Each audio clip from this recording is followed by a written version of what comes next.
You've got your research question written and you're ready to go, but how do you find your data? You're going to learn how right now. Hi everybody, I'm Leigh Hall from teachingacademia.com, and I'm all about giving you the tools you need to navigate academia and make your best impact.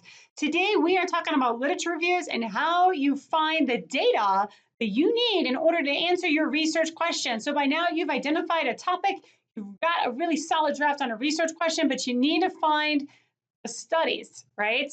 How do you do that? I'm going to walk you through and show you how I go about doing that. So let's go take a look.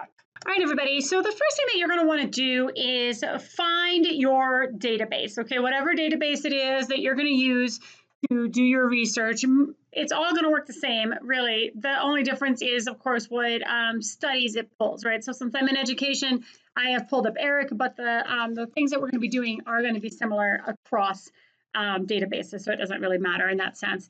Now, we're going to be using the following question. What techniques have shown to be successful in improving reading comprehension for students with learning disabilities? So I am doing this basically live. I have not come in and done any advanced work on this question whatsoever. So here's what I'm going to show you. I'm going to start by looking at keywords in my questions, which is reading comprehension and learning disabilities. And so I'm going to come in here. And you'll notice I left the and right here because it's not reading comprehension or, right? I can change this. I want this to have both, okay? If I didn't care, if I wanted it to do one or the other, then I could select or. If I wanted it to be something a little different, then then I would select not if I wanted something to be completely excluded. Now, what I like to do, first of all, is when I come down here, I start off usually leaving the year wide open, but I do go ahead and select journal article, and that is, of all of this stuff, that is all I do for my first search straight out of the gate, because I want to see what this returns, and then if it returns a lot of stuff that looks really substantive, then I might end up going back and refining the years, okay? So let's click search, and you can see I've got 1,046 returns. It is sorted by relevance, okay? You can sort it other ways, right? But I'm going to leave it as relevance right now because obviously if something's new, if I sort it by date, if I put the newest on top, that doesn't necessarily make it relevant, right? So then I can start coming in here and looking to see what I have, right? And I can start determining, do these sound, all right, on the surface like they might be good? So if I look at this first title, the effectiveness of using group story mapping, this is a long title, group story mapping strategy to improve reading comprehension of students with learning disabilities. Okay, that looks like it's going to be super relevant. I would probably just go ahead and save that. But if I wasn't sure, then I would go ahead and click on it and take a look at the abstract. And so it talks about here, the purpose of the study was to examine the effectiveness of group story mapping of English as a second language on students with learning disabilities while reading comprehension. So it's not the best worded sentence there. And I've never heard of this journal, just for the record, but it doesn't mean I'm going to throw it out. Okay. So I do sort of catch on here that we're talking about students that speak or people that speak English as a second language, which isn't necessarily what my question is about, but everything else sort of seems to be in line with it. So I have to decide as a researcher, am I interested in including students that speak English as a second language, or do I only want native English speakers? When I go back and look at my question, this question does not say anything about, if these need to be native English speakers or not, but it's certainly something that as I go through here and dig up the literature, I can think about, right? And so for now, I will go ahead, even though I'm not completely I'm not confident, having looked at the abstract, this is going to end up being included in my data, but I'm going to go ahead and leave it. I would put this in my data set just because there's at least a 50% chance that it could. Okay, so I'm not sure. It raises some questions for me. All right, promoting content knowledge of secondary students with learning disabilities through comprehension strategies. Okay, again, that sounds right up my alley. I have heard of this journal before, so I can click on it again. Obviously I can read the the abstract. Sorry, I can read the abstract and see if it looks like something that would be interesting. And based on this first sentence here, students with learning disabilities struggle with basic component skills or content areas.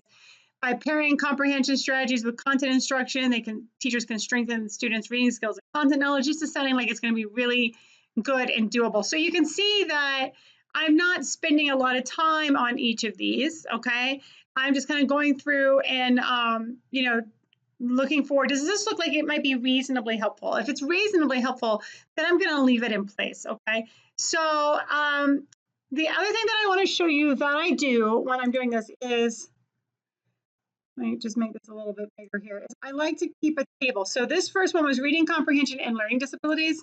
So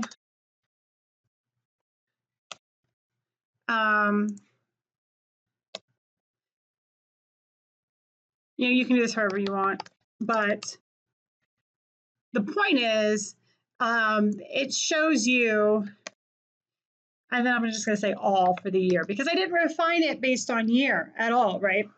So what this does is it allows me to keep track of what I have done. Now, let's say here, let's say I make it through the first 25 studies and then I have to stop, okay? So I might note the first 25. And then I can go back later and I can do this search again, because let's say I get through the first 25 and let's say 20 of them are relevant and I look at the next 10 afterwards and they all look relevant, then I obviously want to keep looking at them, but I ran out of time. So if I know that I go back, I do the search again, just like this, reading comprehension and learning disabilities, I don't restrict the year, and I've already looked at the first 25 studies. I can start with study 26, I can pick up from where I left off, and I can keep going through there, and then I can just change this. And so basically, if when I just run out, then I might write done, when I've sort of exhausted that one. Okay. Now, one of the things that this raised for me, of course, is I have not done anything in terms of age group. So first I did reading comprehension and learning disabilities to see what I got. But now let's come back here and add in another search term. Right now, I'm just playing. Okay. I'm just trying to see what's out there at the moment. Okay. So, promoting content strategy of second language learning. Let me back up for a minute. Right, that's that one right there. Okay, so when I add adolescents, I've already found this one.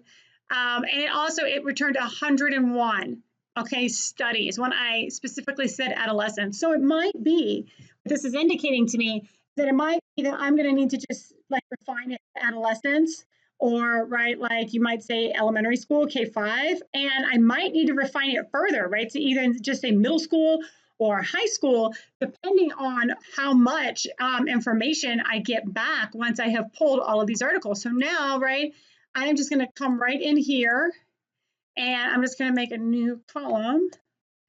And I'm going to put this, and I'm going to put adolescents, just like that, right? And all I'm going to do here is just add, I'm just going to add that.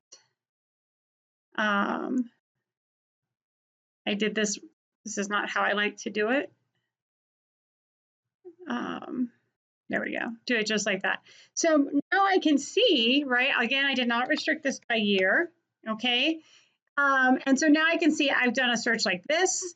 I've done a search like that. Okay. And I have not restricted the year. All right. So if I went back and I restricted the year, and let's do that. Let's come back here and let's just say we want to do 2010 through 2018. Okay. And we'll search. And we got all three terms happening here. This gets me down to 62, which is still a high number, okay? And still, you see this still comes up. A lot of these are, still the same. There's not anything necessarily new here popping up. I'm just refining it a little bit. So if I wanted to do it that way, right, and I did so I did 2010 through 2018, right? Let's say that's how much I searched. And let's say that when I did this, this is by relevance, but when I have bounded the years, what I like to do is either start with the oldest or the newest. I tend to start with the oldest. I don't think it matters. And I will start here with 2010. And then if I got through 2010 and all of 2011, then I would put, right, under my how far column. Okay, that means that I have looked at all of the studies associated with 2010, 2011.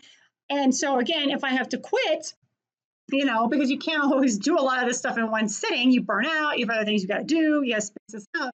I know when I come back, I can do this search again, but pick it up with 2012, right? I could even just do this search 2012 to 2018, right? And so that's what I'm doing, okay? Anytime I try a new combination, I'm putting that in, and then pulling the articles and setting them aside into a pile to then sift through again later. Now, what I like about having a system in place like this is that it really allows me to see what I've done and what I haven't done. So first of all, it lets me see all the keywords that I've played around with. And you could even over here, for example, add in a column where you talk about how many articles you found related to that. I don't know if that's necessary, but you could. You could sort of see how successful you were with that particular search. And then as I start to run out of ideas, right, I can look at what I've already done and then think, oh, here, I can see where I have a gap. I can see where I did something in particular. It also allows me to I'm not all over the place, okay? I'm not just randomly typing in terms and seeing what I come up with. I've got a research question. I've made a commitment. So now I need to document my search so that I see what I've searched for. And by seeing what I've searched for, it will illuminate what I haven't searched for. And also, it helps me keep track of where I'm at in this process, what I've done, what I haven't done. So, because like I said, you're not going to do this all at once. So when I stop and walk away, if it's a Friday, let's say it's a Friday and then I'm going to be gone for a whole week. Let's say I'm not going to get back for a whole week. You will forget. I will forget where you left off, right? So by having this, you're going to be able to come in, sit down, go, okay, here's where I need to pick up and here's where I need to go. And at this point, all I'm doing is using this to identify articles that look potentially relevant, like they could be data, okay? So anything that's obviously not going to be data, I'm going to exclude that right away. Anything that doesn't fit, anything that looks like it could maybe fit, I'm going to keep it in the pile.